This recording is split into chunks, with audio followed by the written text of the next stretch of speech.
Soy un shilgueirín parelero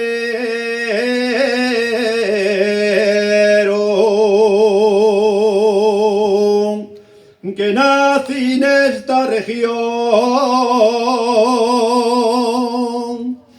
y la mi tierra ya historias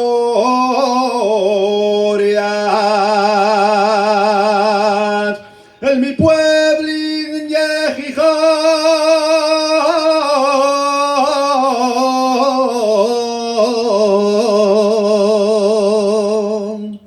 Dos amores llevo siempre muy dentro del corazón, el cariño por mi tierra y el gran amor a Gijón.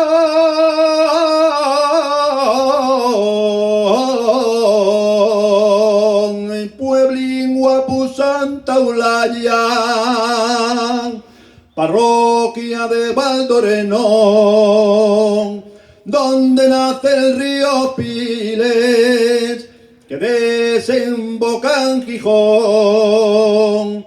También pasa por allí aquella línea trazada que atravesando caminos cruzaba por la collada.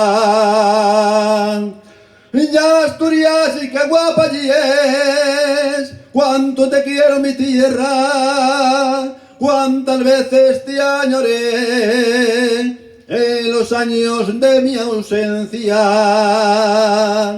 Y cuando sentíamos riña con pena solía pensar, Gijón, mi barrio del Carmen, que lejos nos encontráis. Y por eso yo siempre digo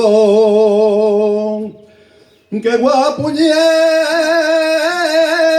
pa'l cantor, que guapuñé pa'l cantor,